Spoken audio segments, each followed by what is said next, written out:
Y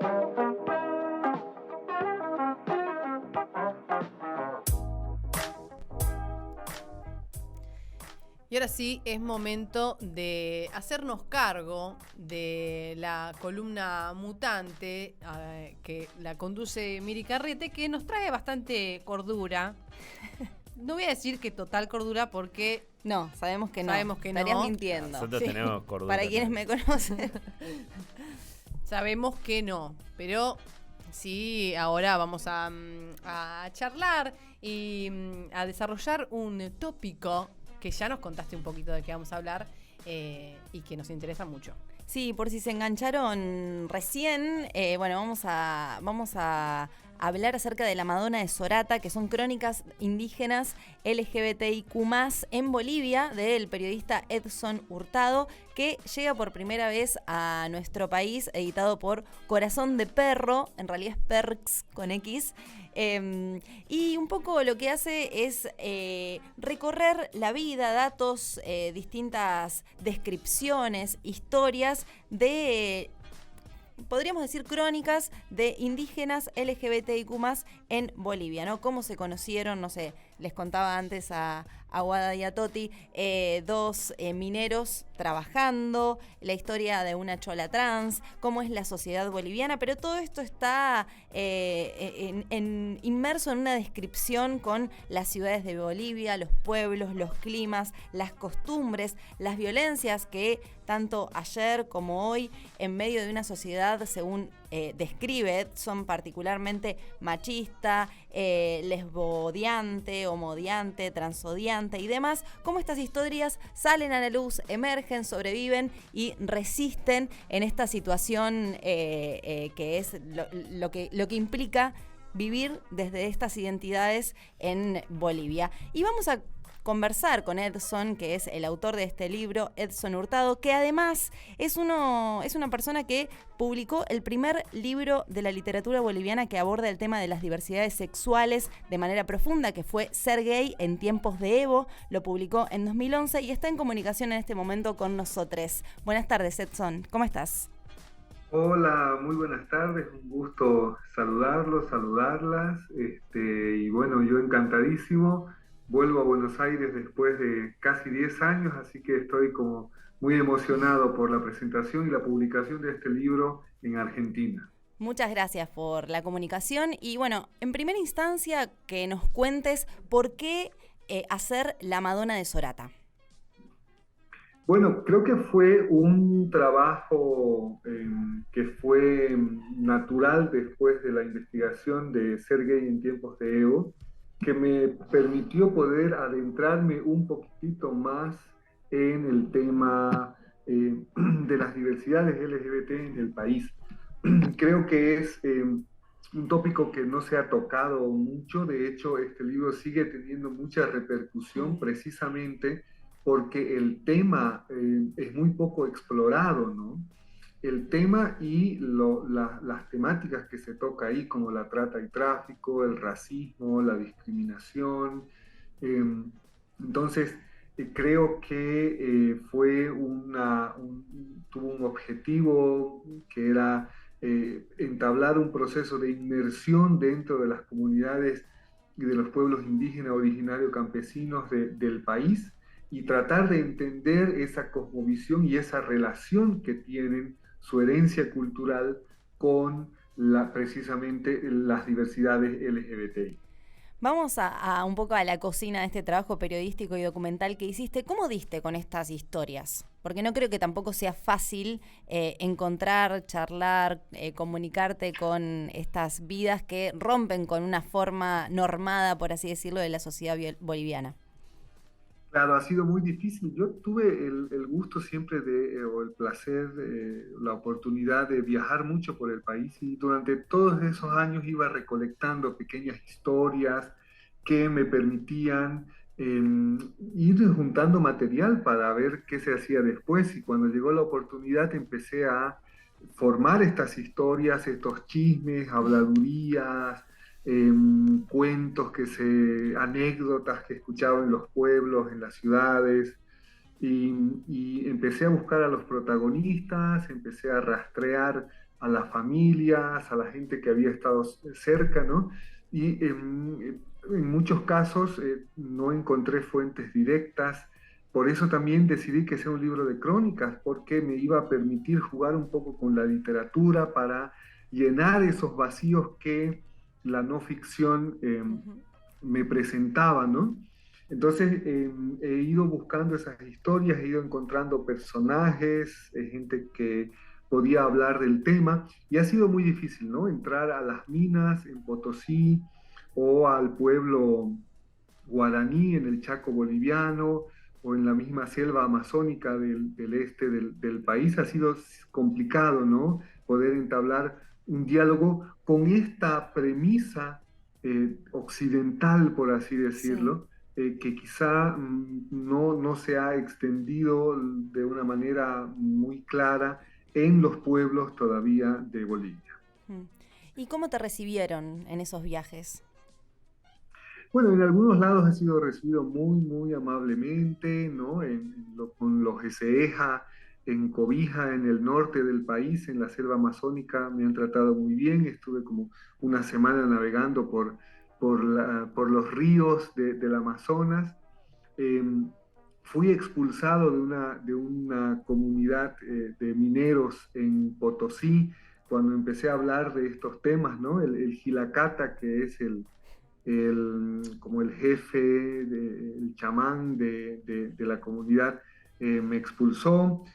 Tuve que pedir permiso a la Asamblea del Pueblo Guaraní y hacer firmar un montón de sellos y cartas para que me dejen entrar al territorio guaraní. Entonces, ha sido una experiencia muy gratificante ahora en perspectiva, ¿no? Pero en ese momento creo que fue un poco rudo, fue Ujú. un poco difícil, tomando en cuenta que además me fui solo, ¿no? Entonces Claro. había por ahí algún riesgo, pero creo que al final las historias que pude extraer de estas comunidades, de estas vivencias, creo que valieron la pena. Edson, y a la hora de ponerlo en palabras, ¿qué es lo que vos buscabas resaltar? ¿Qué es lo que querías que quede bien transmitido? Que no querías que se soslaye de ninguna manera.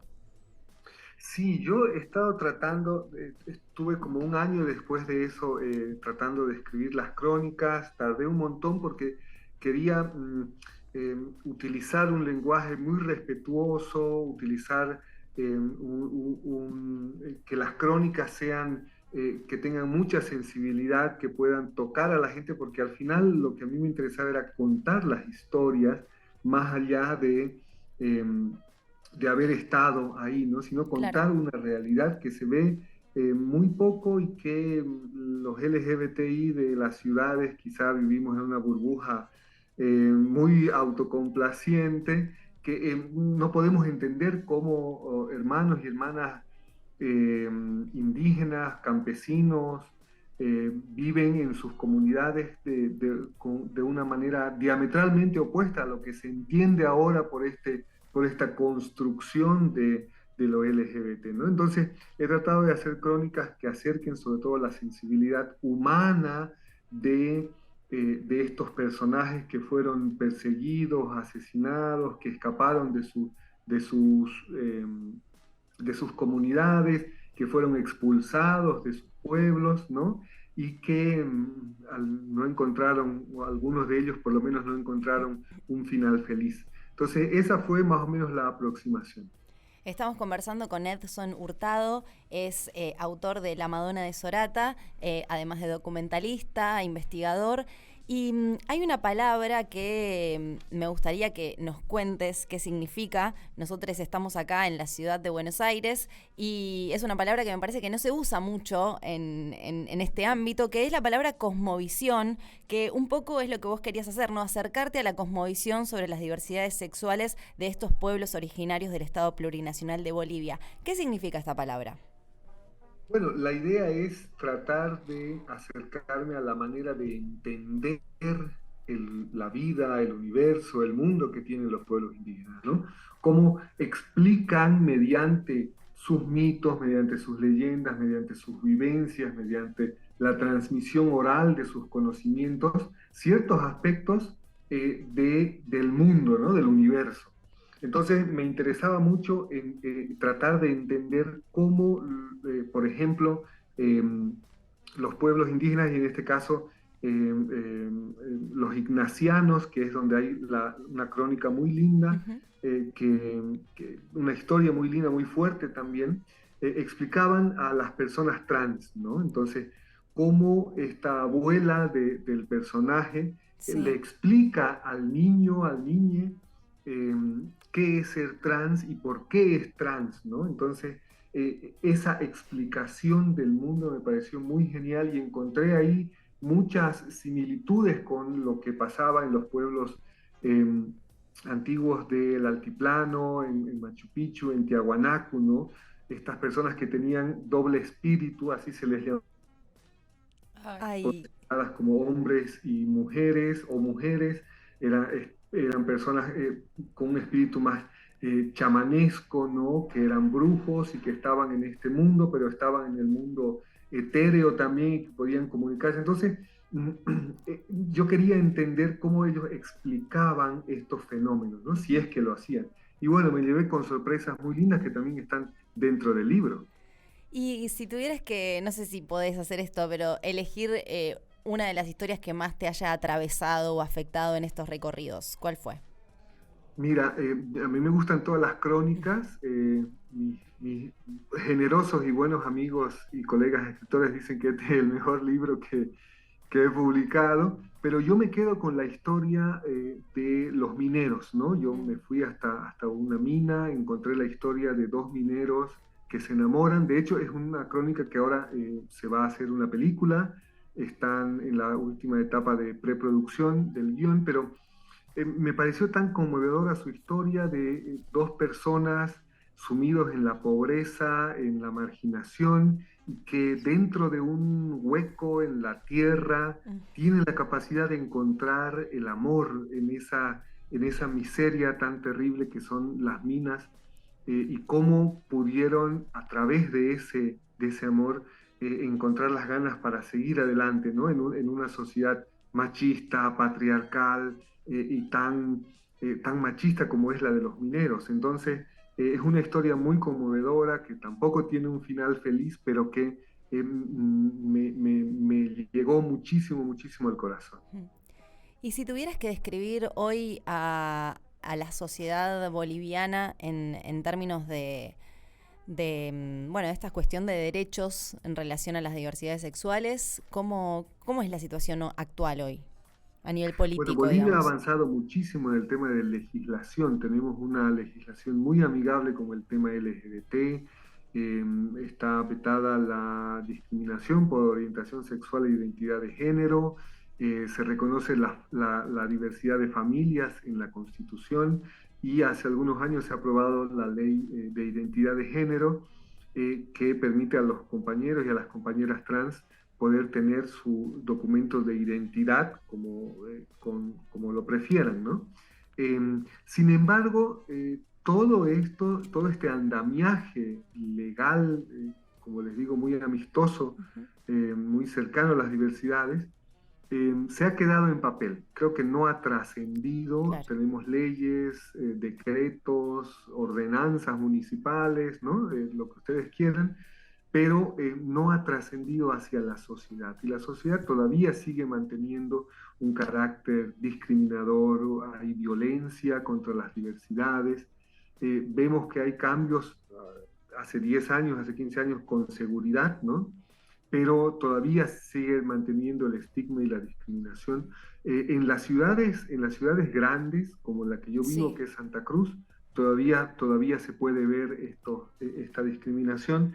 En La Paz, que es la sede de gobierno también, pero muy poco se sabe, y eso es uno de los aportes del libro, es lo que pasa en las comunidades, ¿no? A donde realmente un decreto supremo, digamos que queda a un lado al momento de entender los usos y costumbres, la tradición, la herencia cultural de los pueblos, ¿no? Entonces creo que hay un trabajo que hacer de acercamiento, no de imposición, Claro. ¿no? No me gustaría pensar que vamos a hacer una neocolonización, y ese siempre es algo que estoy reflexionando permanentemente, en cómo podemos acercarnos con estos temas, con políticas públicas mucho más cercanas a la realidad de los pueblos, para no hacer una imposición, sino crear un diálogo con las autoridades, con los comunarios y zanjar estas diferencias.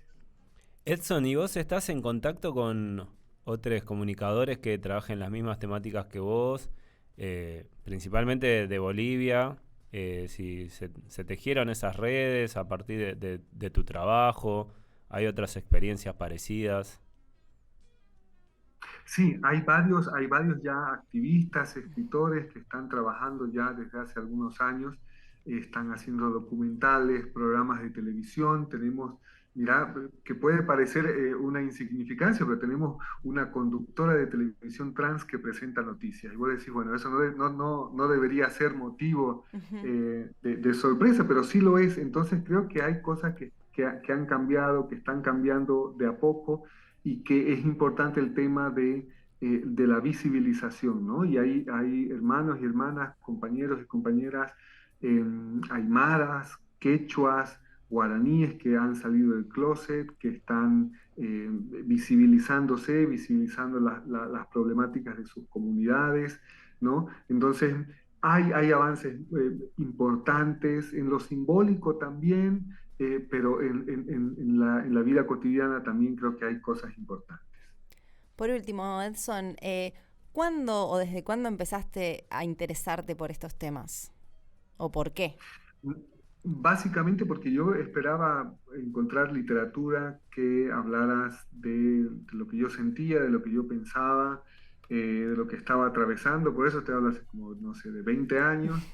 eh, y no encontraba, ¿no? Era muy poca la literatura a la que se podía acceder y entonces empecé a escribir cosas, primero poesía homoerótica, y luego empecé a escribir relatos, y artículos sobre la temática y al final, bueno, terminé haciendo estos libros que creo que han servido también de alguna manera como para impulsar el trabajo de otras personas, pero también para hablar sobre una temática que estaba muy difícil hacerlo, ¿no? Sobre todo aprovechando la coyuntura política, ¿no? Me imagino que era más fácil hablar de estos temas en los tiempos de Evo que en los tiempos de Banzer o en los tiempos de Videla o Sí, en claro. los tiempos de Pinochet, ¿no? Creo que en la época en la que yo publiqué los libros había un espacio para estos discursos, para estas voces y creo que, bueno, tuvieron ahí su campito. Muchísimas gracias, Edson, por la comunicación. Importantísimo tu trabajo también en esto que decías, ¿no? De la construcción de las referencias, porque a veces uno va a buscar libros, ficciones, poesías, y siempre se hablan de amores heterosexuales o de ciertas construcciones de cuerpos, de formas. Entonces, qué necesario también que mostrar que en las comunidades indígenas por las que vos estuviste también existen otras formas de vivir.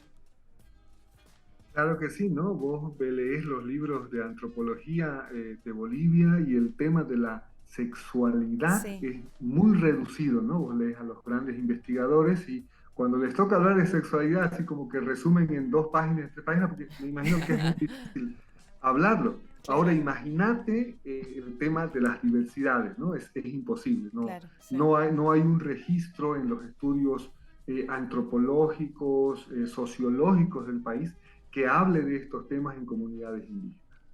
Muchas gracias, Edson. Venís esta semana entonces para Buenos Aires.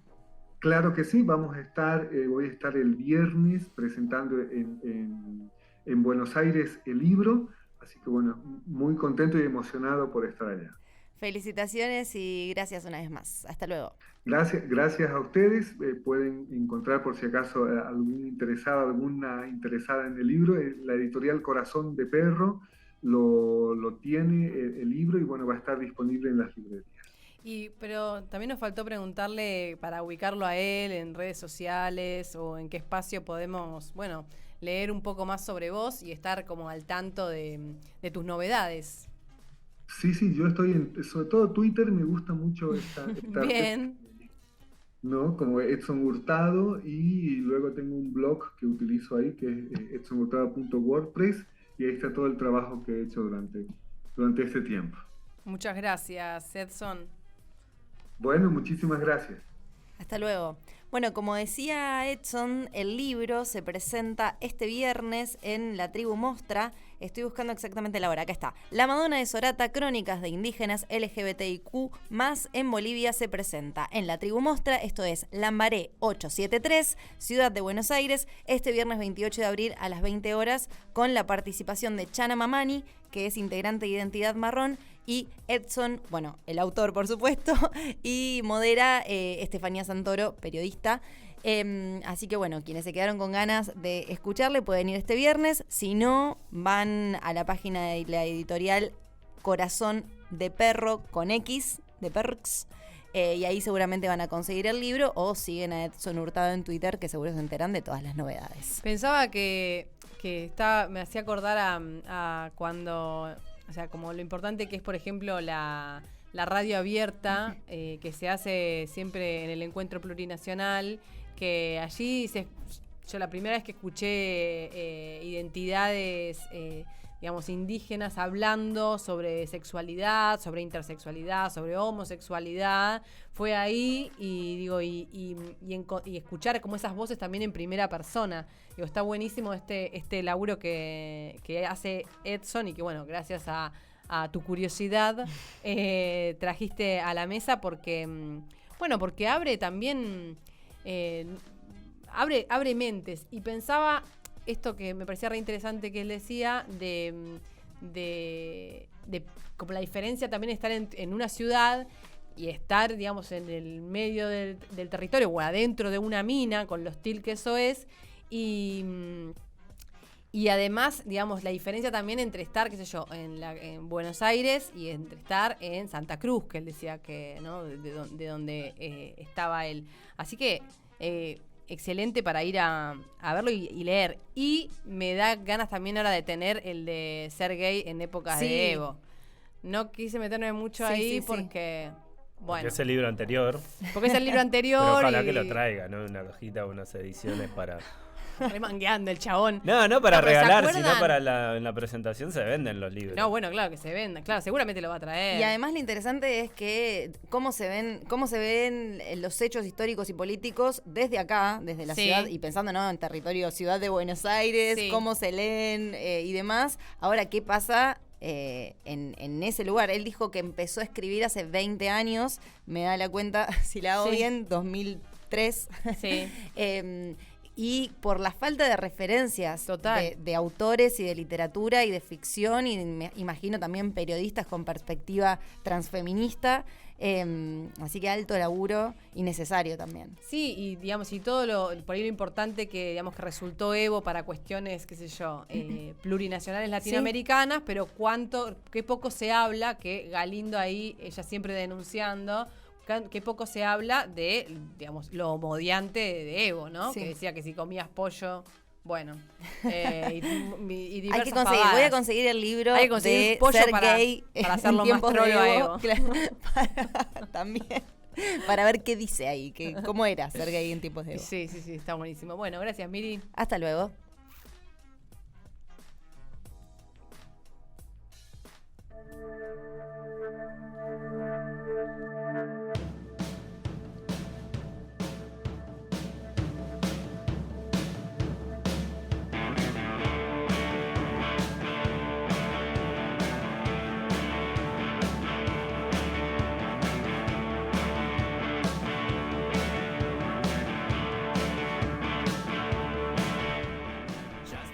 Dos de la tarde en toda la República Argentina. Momento de sacarse una selfie, porque siempre es momento de sacarse una selfie y subirla a redes sociales. Aprovechamos que está Miri y hacemos que salga Miri también. No, pero eso no es una selfie, Toti. Ya sabes que pedirle a alguien. No, da vuelta de acá, por favor. El crinjómetro. El crinjómetro cada vez más alto. Selfie en vivo en el mundo deslumbrante. Nunca lo habías visto. Nunca lo habías comprobado. El crinjómetro ya se puso en marcha. Y pica en punta. Está el crinjómetro y el dólar blue. Así uno va a ver quién sube más. No, el dólar blue, el crinjómetro. Esto es El Mundo Deslumbrante. Es un programa de radio y es también un stream. Sí, y es también un laboratorio de pavadas. Sí. Qué pavada. Qué lindo ser un laboratorio de pavas. Me hace acordar a Margarita Roncarolo, que hablaba, la poeta que hablaba siempre de que había que estar inventando todo el tiempo. Y en eso estamos, porque en realidad nos hacemos mucha agua, ¿viste? Y divagamos muchísimo. Entonces, hemos transformado este espacio en un laboratorio, donde vale casi todo. Y el laboratorio es eso, es un espacio de experimentación. Miru, vos podés tirar ahí tus ideas, Pócimas. tus pociones, tus sustancias. Bueno. Si tenés sustancias, tiralas acá. Dale, ahí voy a buscar. No quiere arrojar las sustancias. No, bueno. 1 minuto pasó de las 2 de la tarde. Y nos pueden mandar mensajes. Sí, claro, al 11 36 87 63 24 estamos regalando entradas para la fiesta colectiva de este sábado. Vayan juntando preguntas para saber qué pasa en la colectiva. ¿Qué ¿Es hay? verdad ¿Por que va a qué haber se llama Shibari? así? Por ejemplo, ¿por qué se llama ¿Es así? una fiesta con Shibari? Es una fiesta Eh, con Shibari. Sí, ¿Qué sí. más? ¿Qué más hay? ¿Jugan kinkis ajenos? No, pues la No. respuesta ya sabemos que es no. Vienen el viernes. Vienen Nos van el a viernes. contar. Qué Pero bien. hay que ir juntando las preguntas, así nosotros no producimos la entrevista. Yo me voy a traer el arnés. Sí. Bueno, ¿Tiene traete el arnés. dress code la fiesta colectiva? ¿Tiene dress code? Ni idea, pero Bueno, me anotamos parece la- que mientras... Debe tener. Mientras más arnés, mejor. Te amo, Miru. Yo no lo Bueno, digo. gracias, Lo Toti. dice, nah, yo ya te amaba de antes. Pero Diana Árnica escribió en Diani. YouTube, en el chat de YouTube, porque vos también podés escribir en el chat Claro de que YouTube. sí. Entrás a YouTube, Radio Z, Z en vivo, Z Radio en vivo, aparecen unas personas en unos cuadrados, Sí. aparece el crinjómetro. El crinjómetro está súper rojo. Acariciame Sí. el crinjómetro. Acaricianos el algoritmo. Dale, animate. Amy también dice groses, Ana Echeverría manda corazoncitos y Eleonora Sabarot dice gracias por traernos voces tan necesarias como la de Edson Sí. y la de las disidencias de los pueblos originarios. Lo Esto dice- en alusión a la entrevista de recién. Elio lo dice con autoridad porque es antropóloga. Bien, Entonces Mirá. está ahí, es el ojo crítico, digamos. bien, qué importante, Sí. ¿eh? Esperemos no estar dándole mucho cringe y no desbarrancar y no... O sí, Claro, ahora qué tengo miedo. ganas de dar cringe. Ya ahora No sé, que sé el que me crinjómetro escucha. me dan, cuando veo que se sube a todo rojo, Y estás o sea, dando- me dan ganas de dar mucho cringe. Estás Estoy dando, dando- ¿no? En algún momento se va dando a mucho romper. Vos quédate con nosotros que vas a Cada dar vez cringe voy a ya dar más cringe. Sí, cada vez vas a dar más cringe. Sí, Vamos sí. entonces... ¿qué? Sí, no, decía que si ya habían escrito algún cuento, lo podía mandar a Radio Z, radio Qué arroba veloz. gmail. Si alguien escribió un cuento en Y- media hora. Y ese cuento ya iba a empezar a rotar en la programación de, Por por lo menos de supuesto. este programa. Sí, que va de 12 a 15 y que también reivindica las ficciones, porque es un espacio en donde creemos que la ficción, en definitiva, es la Carajo. única verdad. ¡Carajo!